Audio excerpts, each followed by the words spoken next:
Welcome to Motherhood Uncut. We are so glad that you're here. Deb Rubin and I, Kate Kripke, bring to this podcast all of those conversations that are actually kind of hard to have around motherhood. We will be talking about things that make you laugh, that probably make you cry in the best of ways, that move you, that inspire you, that teach you new things. And we are really committed to this podcast because we really believe that nobody should be mothering alone. So come jump in with us, pour yourself a glass of wine, cup of tea, put on your running shoes, turn on the audio in your car. Come be with us for a bit. We can't wait to mother with you.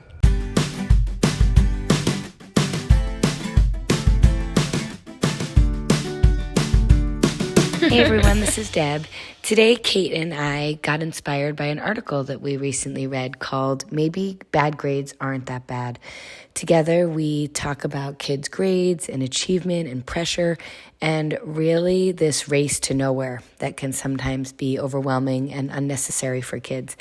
So I hope you enjoy the show. Thanks for listening. Listeners, it's Kate, and I really want to talk to you.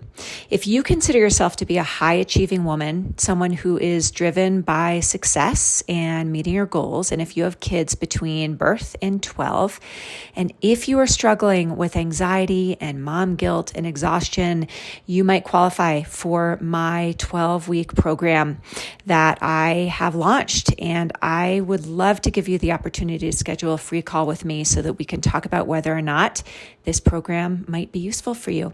There's a link in the show notes. Go on in and schedule that call in the next few days. Do it now while it's at the top of your mind, and we'll figure out whether or not I can help you get there to where you want to go. See you soon. Hey everyone, this is Deb. As many of you know, I provide services like psychotherapy, parenting support, group facilitation, and public speaking, all along the topics of deepening connection. The mother-daughter journey specifies in mother-daughter connection, but a lot of my talks are not gender specific. And the good news is that many of my topics are also very practical for strengthening partner and friendship connections. I just wrapped up my fall season of my workshops, but if you want to stay in the know, go to my website at motherdaughterjourney.co or debrubin.com. They take you to the same place, and sign up for my newsletter where you'll receive fun facts and tips to increase your connection. You will also stay informed with any upcoming offerings. Lastly, I have loved doing curated courses, so if that is something that sounds interesting, definitely email me at deb@debrubin.com, and together we can create something specific for your community and help build your parenting village. I look forward to working with you. Hi, Deb. Hi, babe. It's another podcast day. Happy podcast day. Cheers. And it's 5 o'clock, so cheers. Cheers. Actually, this is how we started with our podcast, right? We'd have these conversations over a glass of wine or the pool or a walk or a hike. And it's like, actually, it's sort of like what we're going to do today. Because we're just going to break down an article we read. Before we do that, yeah, please. I'm going to throw a little curveball. What if we each gave like a short little update on just where we're at with parenting right now, our own kids? And then we'll jump into And then we'll jump in. Great. Do you want to go first or do you want me to? I'll go first. Thank you. Okay, where am I at with my own kids? Well, as you know, I don't know if our listeners know, but we are moving to Japan for 6 months in January. And it is now the end of October. And so that once felt like it was a million miles away, and now it's like tomorrow. And I am feeling really, really good about what feels to me like a steadiness in both my girls that is sort of new. And the only reason I bring up Japan is I actually think there's this funny thing happening where they're obviously anxious about leaving and going somewhere new, but they're both really excited, and they're like leaning into this adventure where we're all so out of our comfort zone with like wide open arms and tons of curiosity.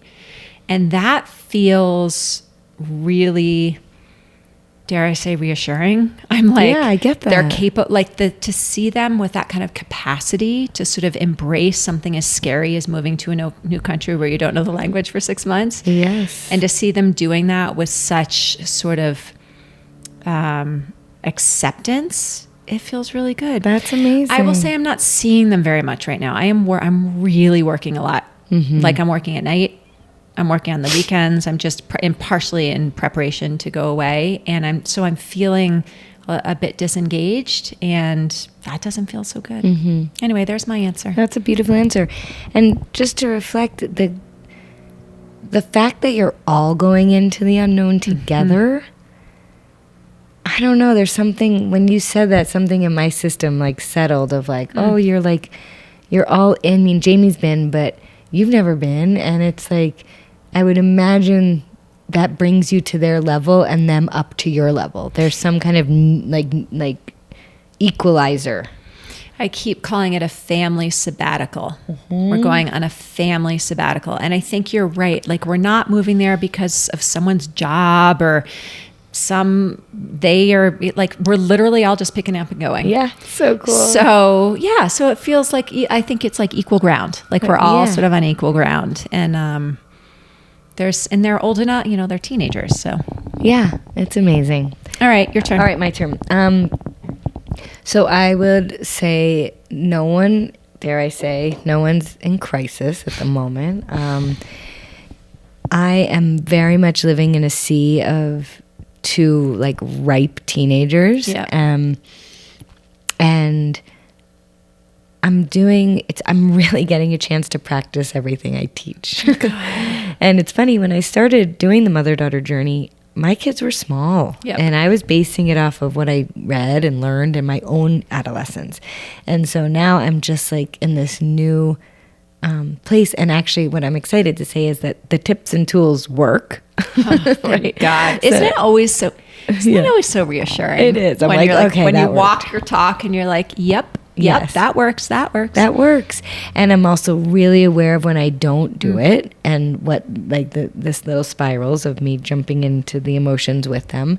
But I'm also really doing this dance of, I mean, this sounds so obvious, but it's so real, of letting them be their own people and like backing the fuck up. Like it is like my influence on them, I have to use really carefully right now. And I'm just like, I mean, I was very influential for them. I would be like, oh, why don't you call so-and-so or check in with grandma or whatever, and they're like, okay. I mean, and now I'm like really aware of how sacred that privilege is to be influential, and how it's really important for them to discover who they are outside of me.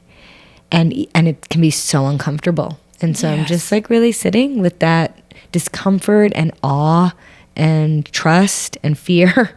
And it's just like a swirl of opposites in my little body. You know what? You and I just had an important conversation before recording, just about mothering and navigating all the stuff that you're talking about. And it just is so... I'm just going to share a moment of gratitude for you, because I think when you co-mother with someone who loves your children almost as much as you do, yes, and who really wants what's in their best interest almost as much as you do, and who's aware of judgment and really unwilling to judge as much as you are, it makes it all so much easier. You know what I mean? Yes. So it's like you and I can watch our kids go through their own fucked up shit, just like we did when we were growing up. Yeah. And we can step back and see it as not a problem. Yes. And hold perspective. And hold grace and hold perspective and grace, both for our kids, but also for our mothering. Yes. When we're all like, wait, I just did that thing I said I would never do. Right. Or whatever the thing is. So, yeah, I mean, dang, Thank you. Parenting is a wild ride, man. The gratitude is very mutual. And the last little piece I'll say is it's like the ability to really step back and kind of like eat your popcorn and watch the show a little bit. And this is where I'm really leaning into trust, is like the universe is going to give them feedback over and over. I can give them feedback, but what's really going to land now and for the rest of their life is when the world gives them feedback. And that is what the human experience is. That's it. So I guess in this very moment, I'm mostly feeling trust in the human experience, because it really is so profound. Okay, that was heavy. So we can it's move actually on. a great segue, because I had reached out to you a few weeks ago about a dilemma I was having with respect to my high school students' grades, right? Mm-hmm. I remember I reached out to you. This was actually a while ago. And just to give some background, I am having this experience right now where after, many, many years of getting A's. Oh yeah, your school was easy for both your girls. I don't know that that's a fair statement. Okay. I mean, I think there were years when it was easy, but I think if you take a kid who's a fast learner, yes, and you combine that with highly self-directed and motivated, you're gonna get an A. So I don't know that it was easy. I think that they had those two things together. And I think they were also very focused. Yeah, exactly. I mean, so maybe that's the word. It's like they weren't distracted. No. And so like when there was time to learn something, it was easier because they were so focused. Yeah, like they had all the pieces you would need to get an A. I mean, that's just right. Like they were focused, they were interested, their brains just worked quickly, they learned quickly, and they put in the motivation and the work. Definitely. Without me and Jamie needing to be like, do your homework. Like they would just do it. Okay, so now I have a junior in high school and she's taking AP classes. And they're freaking hard. Yeah. And she's in AP physics. And it's hard. And she doesn't understand it. And she had a D. Yeah. And, it's like never in my life have I ever really cared what grades my kids got. We were like you and like many families out there, just like, you know what? As long as you're putting your effort in and doing your best, it doesn't matter if you have what grade. But she's a junior in college and wants to go to freaking Santa Barbara. You can't get into Santa Barbara with a D, right? Yeah. So I'm stuck in this place where I'm like, wow, what is my role as a parent, our role, Jamie's and my role as parents, in supporting her to quote unquote do better in school? And is that necessary? Do we let her learn her own way? It's the same thing we were just saying. It's the same thing. And to your point, okay, so here's your point. Like, yes, there are natural consequences. And is the natural consequence that she doesn't get into this? Because let me back up for a moment and say, honestly, I can say with like my 2 feet on the ground, I do not care where this kid goes to college. Yeah. Like, I don't believe that where you go to college is going to make or break your life. Right. But if she says she wants to go to a college, yep, then she's going to like step it up 12 knots, right? But is she stepping it up? Well, yeah, she got herself a tutor. Okay. When's this the kid? Yeah. She got herself a tutor. She's going in for extra help. So who knows? I mean, AP physics, no thank you. I look at those. Hell no. I'm like, I don't, it's like gibberish. I was in applied physics. Do you know what that means? I don't even know what the word means. In my school, my public school, I was in applied chemistry and applied physics. It was like for people that really weren't getting it. Okay, well, I think I would have been in that class with you. We had so much fun. Well, and I think the other thing is like you're motivated. We as humans are motivated to learn when we're interested. And I'm not sure she's likes it that much. She's just not that interested. Yep. So you and I came across this op-ed in the New York Times, and it's written by someone named Tim Donahue. We're going to put this in the show notes. And the title is, If Everyone Gets an A, No One Gets an A. And you and I were talking about, and we invite everyone to go look at this op-ed. It's fascinating. We'll put it in the show notes, as I said. But it's sort of the summary of this idea. Tim Donahue has been a teacher for 30 years, and he's really looking at grades and do they matter and what do they mean? And there's some crazy statistics, like 47% of high school students are getting A's now or something. Yeah, and they were, correct me if I'm wrong, but they were applying it to maybe teacher burnout around grading and pressure from parents. So it's more like, are the kids actually getting smarter? Yes. Because there was also a stat that grades are higher, but SATs are lower. That's right, and ACTs too. And ACTs, yeah. Which, by the way, SATs and ACTs is, it's like one way of testing. But it brings up it's kind of like when everyone got a trophy on the soccer field. And like, I remember when my kid got the trophy, she's like, nah, everyone got the trophy. It had no meaning. So it's just an interesting, I think the intentions are probably good to give people A's, but it's maybe giving our kids a message that they're smarter than they think. Well, that's what I think that's one thing you can take from this op-ed. The other is that, now let's jump into the parent side for a minute, right? Like, we feel good when our kids get good grades. Let's not deny it. Totally. Like, remember when your kids were little and they were starting to read and they'd read the pages and get all the words right, and you were like, oh yeah, my kid is awesome. And then you'd grab another book out of the side and give it to them, and they'd stumble, and you'd be like, let's get you an easier book. Totally. Right? Like, there's this thing about how we as parents can feel better when our kids get A's because we tell ourselves that they're not making mistakes. Right. And that they don't have to be uncomfortable. Well, right. Because if our kid if Kinley comes home with a D or a C, I think of several things to myself. I think, number one, this is hard for her. Uh-huh. And my thought goes to, I literally said this to her, why don't you drop AP? Uh-huh. Take an easier class. Like, that's where I went. Like, as if a class being hard was bad. Oh, right. Well, can I confess? Yes. When Sage was kind of deciding if she should do AP, I was like, what's the point? Yeah. Like, I kind of encouraged, because she's not an AP type of student. And I say that with like total feet on the floor. Yeah, like, I just know how hard she will work. Of course. But I was also like, that's like a race to nowhere. Like, what's the point? But well, I think that's I think that's a whole other conversation. Like, do our kids have to be taking, like, why? Like, why push yourself? You're about to go to college. So I'm with you. Yeah. I'm actually not I encourage Kinley to not take APs, but here's my kid who's like, no, I want it to be hard. So, okay, so now it's hard and she's getting a lower grade. And my thought is, drop the class. Okay, so now I'm saying it to her, it makes more sense for you to be learning less and be less challenged and get a better grade than it is to be more challenged to make more mistakes and get a lower grade. What is that? I'll tell you what that is. What you said earlier. The consequence of that is that she might not go to the school she wants. And even though you said, I am not attached to the school, there's still a thing of like, it's such a big part of her life. It changes the trajectory of her potential life, sort of. Like, in the big picture, maybe not. But I think parents that are thinking about college or whatever's next, there's some agenda there a little bit.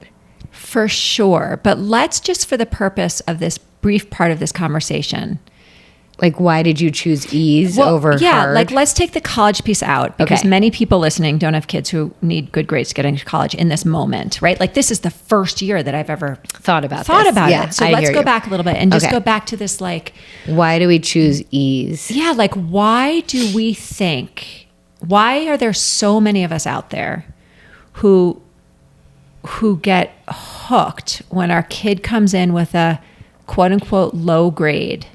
Like, why? Yeah, to your point, why do we choose ease in a high grade over challenge in a low grade? Because growth mindset says, which this op-ed also talks about, that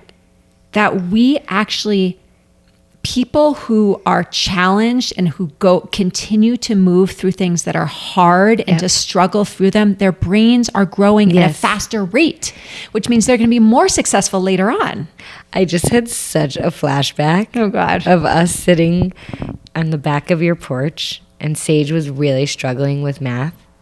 And you said to me, you're like, kids that work harder have more brain growth. And I was like, it's true. Oh, good. Anyway, I just had to go there. But hold on, this is where there's no black and whites, because I think that we want our kids to have brain growth. We also know that being an achievement-focused kid creates an environment of perfection, which then is very limiting to trying new things. We also know that when unnecessary stress is happening for young people, it creates a slew of other problems. And so this is this martial art of what's the middle ground? Like, Well, those are two topics that you and I have our list for this for this season. Totally. Is stress. What's the deal with stress, and is it good or bad? And high achieving mothers, and how easy it is to bring that high achieving pressure to our children. Yes. I mean, those are two different conversations we can come back to. But I think you're right. It's like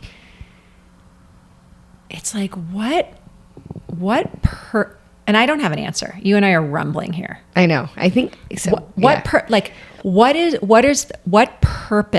does what purpose do we play, and where are the pros and cons when we pressure our kids to get good grades? Which, by the way, feels very different than what we were saying before, because I don't hear, based on your example of Kinley and physics, I don't hear pressure. I hear you saying, Kinley, you have a goal. What do you need to do to achieve that goal? I think. Which feels kid-driven. Okay, what? Well, I'm just laughing. You know how you said earlier that you're practicing what you preach? Uh-huh. I mean, I'm practicing what I preach. Uh-huh. That's not an easy... Like, part of me wants to be like, get your fucking grades up. Uh-huh. What are you doing? So, yes, thank you for acknowledging that. Yeah. And it's like work. It's You're like doing I'm something paying attention. different. Yeah. Were you given the message, get good grades? I got terrible grades. Actually, I don't know why I said that. That is not true. Okay, all up until high school, I got not great grades. In high school, I was on the quote unquote honor roll and felt very impressed by that of myself. And then in college, I had a 1.7 at Vanderbilt University before I transferred to CU Boulder. Yeah, bad grades. And at Boulder, I don't think my grades were good. I think they were fine. And then I went to Smith, where You shined. well, it was good enough. There were no grades. Right. It was pass fail. Which is actually Kind of amazing. Yes. I finished it in Europa. We used to do our finals were, I can't remember what it was called. They were warrior exams. We would learn like 12 questions. We had to they were deep and layered and intense, and we had to learn every little component of them. And then we'd sit in a circle. Two people would sit in the middle of the circle. You'd pick a question out of a hat. Your questioner would ask, you would have your chance to shine. And then the questioner would have a chance to shine too. And it was a conversation, and it was like the most beautiful way of testing. Those tests I still remember. Like, I remember the Four Noble Truths. That's the other thing that article talked about. Yes. Remember it was talking about teachers in different parts of the country, and it was talking about how, are the kids getting an A because the teacher drills them in the right answers over and over and over before they get the test, take the test? That's a different... There's no learning in that. No, it's memorizing. No critical thinking. No. Yeah. No, this is such a problem in this system. Okay, but wait, let's go back, because I think if we're talking about mothering and how do we show up for our kids in these problems, I have a thought. Great. And it's not original. It's not original. It is not That's original. Okay. We're allowed to regurgitate thoughts we've heard from other people. I think what makes a kid feel like they have purpose and they can feel proud of something is when they come up with it, when there's buy-in. And so if we're working with Kinley here, we're just going to keep going back to it. She is the one. Love you, Kinley. Love you, Kinley. Nugget. I think it's like she is the one that wants the better grade, right? And so the question starts with, how do you want this to end? Where do you see this going? Okay, but time out. I got to make a confession. Okay. I had a conversation. Jamie and I had a conversation. We had a dinner conversation, a whole family, about this. And she said to us, it's my junior year. We're moving to Japan. I kind of just want to enjoy myself. And this is different than what she said at the beginning of the year, where her goal for the year was to get all A's. Okay. So she's shifted. And by the way, that statement makes so much sense to me on a soul level. Yeah. On an achievement level, I tightened. Here's the crux. I was like, dude, just fucking get a good grade. Just do your I'm work. feeling the polarities right in that moment. Yeah. Because at the same time, she's a kid, and kids live in the moment, and they don't really have a lot of perspective a lot of times. Some of them really do. Oh, well, there goes my theory. Fuck you. Well, I think we're going back to this thing, which you and I circle around like a freaking totem pole. It's there's no right answer. There's no right answer, right? So it's sort of Here's where I'm going to land in this moment. Okay. Here's where I am. This is a decision I'm making in this moment. Kate's shimmying, just I'm so you know. shimmying. I'm closing my eyes. My feet are on the floor. Here's what I want to say. Okay. I'm going to lean into this trust I have, and excuse me for being woo-woo for those of you who are not in Boulder, Colorado, but the universe has our back. Like Kinley's life is going to unfold the way it is supposed to unfold. And if I step back and encourage her to make the right decisions for her based on what she believes is right for her. And again, she's turning 17 in a couple of months. So she's not 6. She's not trying to make these decisions with a 6-year-old brain. Like she's old enough to sort of have some experience under her belt. That and she's discovering who she is separate from you and Jamie. So if I can step back and be like, all right, let's trust the process. Whatever happens will happen. That actually feels so good in my body. Oh, that feels good for me. The whole energy in the room just shifted. Did you feel that? Jamie's going to be really bummed when she doesn't go to Santa Barbara and keep his surfboard in her dorm room for him. Ew. That's all I can say. Sorry, Jamie, I love you. But you're right. The room did shift. It really feels so much better. Because we actually have to pick and choose the moments that we're going to really, really step in. And there's so many more moments where we step back. So many more.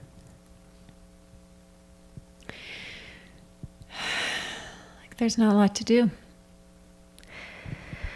I feel like that's a lot with parenting. I mean, there's a lot of logistics to do. Yes. But when it comes to actually seeing your humans for who they are, we just all do so much better when we just see them. We just honor them for who they are, and we let go of an agenda. And we just ask the right questions. We need to know the right questions to ask. Yes. Right? You've talked about that so beautifully in prior episodes, and coming in with neutral curiosity where you're just unfolding. You're unfolding, right? Like the question is, okay, if you had a C or D on your transcript and that meant you didn't get into X school, how would that feel for you? Yeah.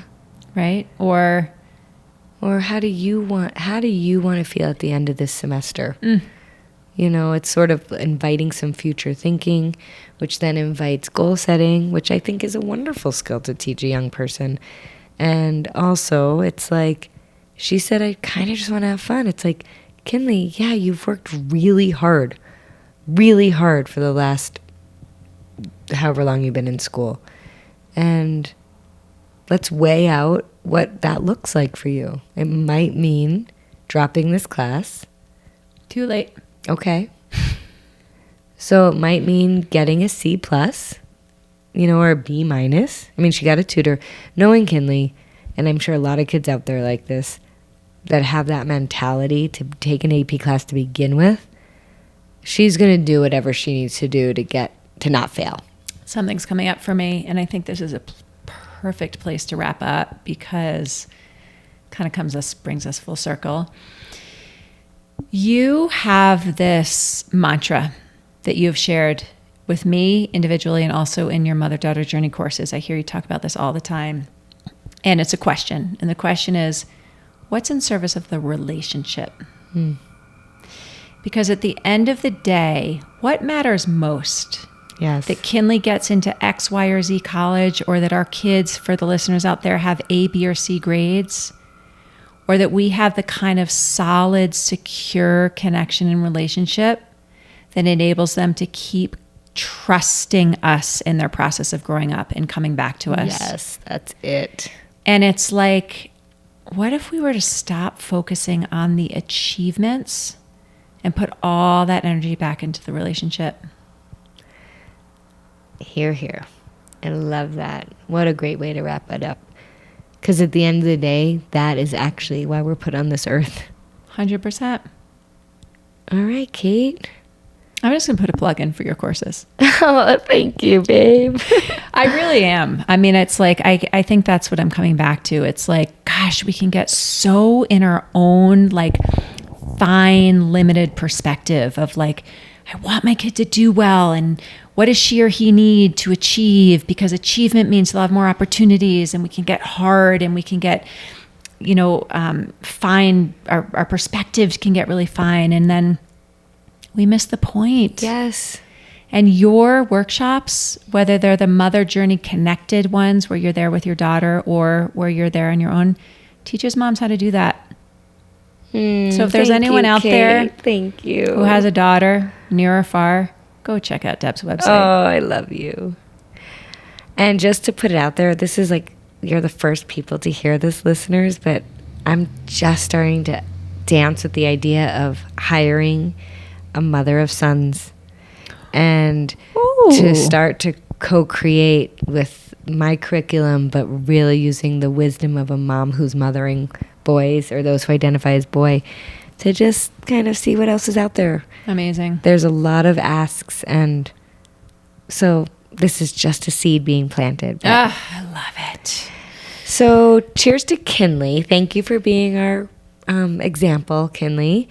And thank you, Kate, for showing up with so much curiosity, grace, and humility. It is profound. And cheers to all you mothers out there. We're in this together. We are so in this together. Thank God. We're not all doing this alone. Oh, yeah. All right. All right. Till next time. Bye. Love ya. Hey, listeners. We sure hope you enjoyed that episode. And if you did, we would really love for you to share this with a friend. So here's the deal. We're all in this together. And as a community of moms, we need to make sure that no one is left alone. So you can help us with that. Please share this episode or other episodes that you found useful for you. Please consider rating a review and rating this podcast, because when you do, it actually makes it more accessible to other moms who might be looking for podcasts that they would also find useful. So we are so grateful you're here. And if you were interested in just taking a minute or two to share and rate and review, Deb and I would be so grateful. Thank you for mothering with us.